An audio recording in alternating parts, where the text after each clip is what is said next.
Hear that? Now we do here with the signal in your head. Voice there, and it never stop talk. Them tell you say you're free, but every step rewrite before your foot touch road. Every choice a program, every desire plant seed. Whole world a move on invisible string. Then they come and drop, stop, and the whole place lock. Body freeze up, eye open but spirit trap. Motion gone, will cut off. Them not dead, them just override. This not normal controller, authorship. Script right in a frequency. Broadcast truth to what they might from sight. Signal tell the flesh be still, and the flesh obey. But something resist, deep in your core. Under the nice, under the loop, they are watch out. It not freeze when them say freeze. It not sleep when them say sleep. It not forget, even when your memory white. That are the real you. That are the real you. Not the body that lock, not the voice that echo, not the part that repeat, but the spark, the observer, the one who see the system and question it. Why me stop? If me never choose to stand still, word a script, most can't read it. Them walk, them loop, smile punk you. Turn when them call and call it life. But you feel it in it, that moment when everything quiet. And instead of peace, you feel say something alright. That are the crack, that are the glitch, that are the gate. Not everybody still asleep, not everybody moving free.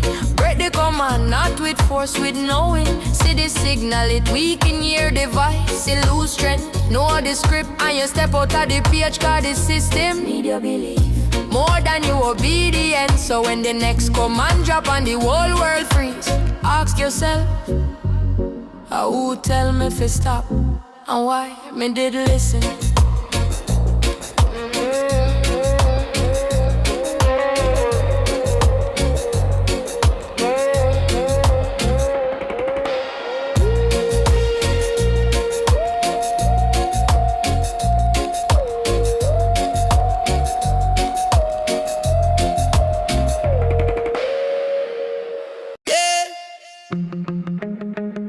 I water run deep. See them statue, them not sleep. Go there, read between. Fiat Lux, them say rise, are you drowning at the flow? From human to beast, if your spirit moves slow. Cold blood mindset, heart turn stone. Latoon a curse, make the truth get shown. Excitata Lux a rise, are you sing down low? Neptune call, where the shadow them grow. Half man, half beast. Watch it cold, you can't fake light on this road. What a whole memory, ancient tone. Deep in the current truth, well known. A face look human, but the soul get twist. When pride take over, you fall in abyss. Them now reptile like them story sell. A transformation where your spirit tell. From divine spark to instinct chain. When you lose the light, you're bound in a pain. Frog and serpent symbols speak loud. From chrome consciousness drop to the ground.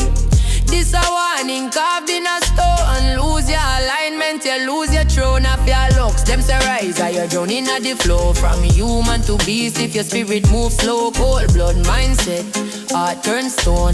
Latoon a curse, make the truth get shown. Excitata Lux a rise, are you sing down low? Neptune call, where the shadow them grow. Half man, half beast. Watch it cold, you can't fake light on this your road. Neptune realm, subconscious gate, where fear and desire manipulate. Water reflect what you keep inside. Shadow reveal where you try to hide them hybrid far. No come from space, a mirror show your internal state. Half awake and half in trance. Caught between instinct and higher chances. Careful, cause this part mash up identity. Everything you cling to, title, image, ideology, spiritual pride, all desire. Charans unlock in a fragmentation.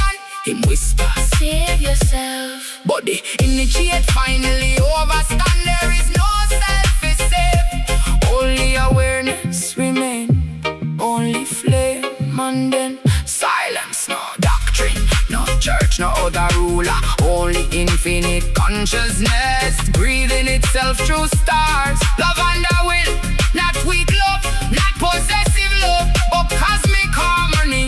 The force will keep stardom from collapse. So hear the final word now. You're not falling, you're only forgetful. Footstep them a echo, pattern line up clean, yeah. Square them a whisper from the ancient unseen, yeah. Footstep them a echo, pattern line up clean. Square them a whisper from the ancient unseen. Left and right hand, shadow and light. Balance a call, your feet step in at the right. Turkey 3-step on the spiral ascend. Rise up, initiate, the journey no end. Look them glide silent like ghosts in the night. Invisible and keep the system tight. Star them align when the gateway gleam. Moonlight reveal where hidden in dream. Babylon pon them move fast on the board. King them a boss while them clutch them sword. Hold the master key, who run the game? Who pull the string while them hide them name? Babylon pon them move fast on the board. King them a boss while them clutch them sword. Hold the master key, who run the game? Who pull the string while them hide them name? Lajal stand with the ancient sign. Cipher engraved through space and time. Stone upon stone, secret upon secret. Truth get buried but the elders keep it. Mass upon face, illusion them fell. Hello, remember who you be. Not to system tell you, not to trauma bill, not to Babylon market and brand. But the original flame, the spark before the fall.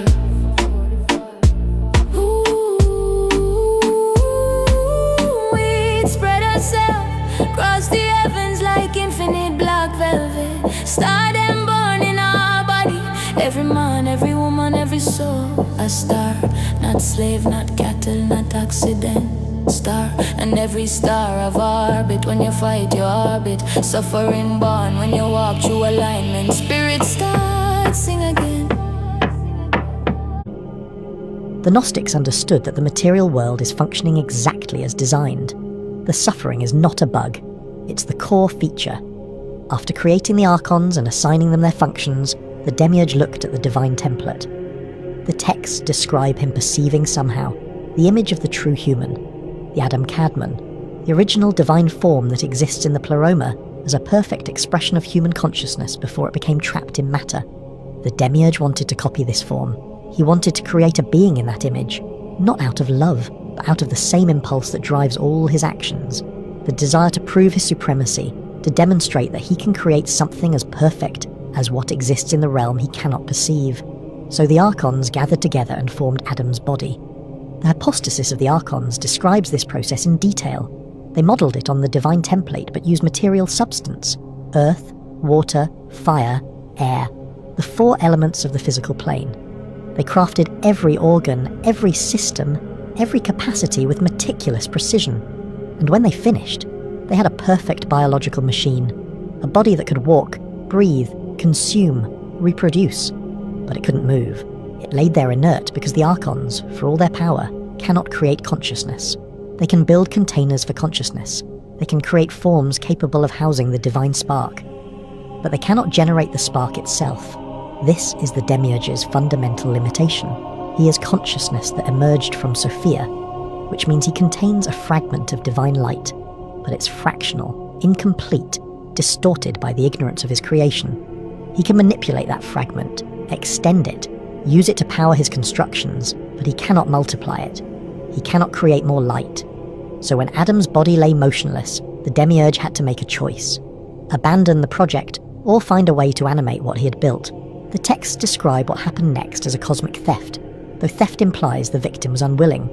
Sophia, still grieving in the lower realms outside the pleroma, but not yet fully trapped in matter, was tricked or persuaded, the texts vary on which, into breathing part of her light into Adam's form. The moment she did, Adam's eyes opened. His chest expanded with breath.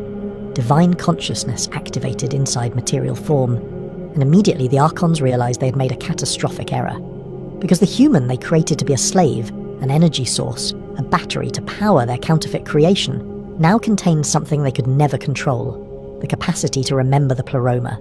Adam, even in material form, even with divine consciousness filtered through biological limitation, carried within him the same light that exists in the totality. He had the potential to achieve gnosis, to recognize what he actually was, to see through the illusion of material reality and remember his origin. The demiurge looked at his creation and understood that he had built the instrument of his own obsolescence. So he immediately implemented the first control protocol. He placed Adam in the garden and gave him one command: "Of every tree you may freely eat, but of the tree of knowledge you shall not eat, for in the day you eat of it you shall surely die." Traditional Christianity reads this as a test of obedience. The Gnostics recognized it as the demiurge revealing his actual fear. He wasn't testing Adam's loyalty. He was preventing Adam from accessing the one thing that would allow him to see clearly. The tree of knowledge is not about information. It's about gnosis, direct experiential knowledge of what you are, where you came from, and what the nature of this reality actually is. The demiurge forbade it because knowledge is the exit. The moment you truly know, the prison becomes visible. And once the prison is visible, the jailer's authority collapses. Enter the serpent. Traditional Christianity cast this figure as Satan, the great deceiver, the enemy of God who tempts humanity into sin. The Gnostic texts, particularly the Testimony of Truth and the Hypostasis of the Archons, identify the serpent as an agent of Sophia herself, sent to correct the mistake, to restore what the demiurge had stolen. When the serpent approaches Eve, created second, the texts note, because the demiurge recognized that two humans with the divine spark were more dangerous than one, and tried to dilute the light by splitting it. The serpent doesn't lie. It tells her exactly the truth. You will not die. Your eyes will be opened. You will be like gods, knowing good and evil. Translation: you will remember what you are. You will see the difference between the true divine and the false god. You will recognize the demiurge for what he actually is. Not the supreme creator, but the ignorant architect of a prison you were never meant to inhabit. Eve ate. The text says she gave the fruit to Adam, and he ate. And in that moment, gnosis activated. Their eyes opened. They saw. Not in the sense of visual perception, but in the sense of direct knowing. They recognized their nakedness, which the Gnostics interpreted not as sexual shame, but as the sudden awareness of their vulnerability, their entrapment in material form, the shock of realizing that the divine consciousness they actually are has been imprisoned in biological machinery designed to forget its own nature. The demiurge's reaction was immediate and catastrophic. He didn't punish them for disobedience. He punished them for seeing. He cursed the ground so it would require painful labor to yield food. He cursed childbirth with pain. He introduced enmity between humans and serpents, and most crucially, he introduced death. Not as a natural process, but as a control mechanism, a reset button. The texts are explicit about this. Death was implemented to ensure that even if a soul achieves gnosis in one lifetime, it forgets again upon reincarnation. The Archons constructed the cycle of death and rebirth as a containment system. You incarnate, you forget, you spend your life trying to remember, and just when you're starting to see clearly, your body dies, your consciousness transitions, and you're fed back into a new body with all memories of previous incarnations erased. This is the Archonic masterwork, reincarnation as prison maintenance. Eastern traditions teach reincarnation as an opportunity for spiritual evolution. The Gnostics saw it as the mechanism of eternal entrapment. You don't reincarnate to learn lessons or balance karma or evolve your soul. You reincarnate because the Archons need a constant supply of divine sparks, animating material forms to generate the energy their existence requires. Every birth is a re-imprisonment, every death is a memory wipe. The cycle continues until you achieve gnosis strong enough to break it. After expelling Adam and Eve from the garden, the demiurge began constructing additional layers of control. He introduced genetic degradation so that each generation would be weaker, more limited, less capable of sustaining the consciousness required for gnosis. He introduced language barriers so humans couldn't share knowledge efficiently. He introduced cultural divisions, tribal identities, national boundaries, every form of separation designed to prevent the unified accumulation of gnosis that would allow humanity to recognize the prison collectively. And crucially, he introduced religion. This is where the Gnostic analysis becomes most threatening to institutional power. Because the texts are clear, the demiurge didn't oppose religion. He invented it. He created the concept of a transcendent God who requires worship, obedience, sacrifice, faith. He positioned himself as that God, and he constructed intermediary hierarchies. Priests, temples, rituals, doctrines, all designed to ensure that humans seeking connection with the divine would always go through an external authority instead of accessing their own internal light directly. The Old Testament God, the angry, jealous deity demanding sacrifice and threatening genocide against anyone who worships other gods, is Yaldabaoth. Not metaphorically, not symbolically. The Gnostics identified the entity described in Genesis and Exodus, and Leviticus as the demiurge himself, the chief archon, the false god who requires your energy, and has convinced you that giving it to him is called salvation. This is why early Christianity was so threatened by Gnostic texts, not because they were heretical in some abstract theological sense, but because they exposed the entire institutional project as archonic infrastructure. When you position priests as necessary intermediaries between humans and God, you're replicating the archonic hierarchy. When you teach that salvation comes from faith in external authority, rather than direct internal gnosis, you're implementing demiurgic control protocols. When you threaten damnation for disobedience and promise heaven for compliance, you're using the exact frequency of fear and hope that the archons broadcast to keep consciousness trapped in cyclical seeking without ever achieving actual liberation. The early church fathers understood this immediately. When they encountered Gnostic communities practicing direct techniques for achieving gnosis, teaching that the divine spark is already within you, demonstrating that liberation is possible through practice rather than faith, they recognized it as an existential threat to the hierarchical structure they were building. So they did what the demiurge always does when prisoners start waking up. They increased the control. They declared Gnosticism heretical. They branded Gnostic teachers as deceivers in league with Satan. They convened councils, Nicaea in 325, Constantinople in 381, Ephesus in 431, where bishops voted on which texts were divinely inspired and which were satanic deceptions. They didn't vote based on spiritual truth. They voted based on which texts supported centralized ecclesiastical authority and which texts threatened it. Every gospel that taught direct gnosis, every text that described the demiurge clearly, every practice manual that explained how to exit the archonic system, all declared heretical and ordered destroyed. By the late 4th century, the purge was complete. The Theodosian decrees made Nicene Christianity the only legal religion in the Roman Empire. Pagan temples were closed or converted.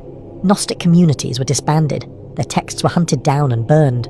The monks who buried the Nag Hammadi library in the Egyptian desert around 390 CE were preserving what they knew would be the last complete copies of the text that explained what the church had become. An archonic institution masquerading as divine revelation. For 1600 years, the secret was buried. The church taught that it represented the true God while implementing every control protocol the Gnostics had identified as evidence of the demiurge. Original sin to ensure you never recognize your divine nature. Salvation by faith alone to prevent the development of gnosis through practice. Excommunication and hell to control through fear. Centralized authority to prevent direct access to the divine. Every mechanism perfectly designed to keep you dependent, obedient, and disconnected from the one thing the archons fear most. You remembering what you actually are.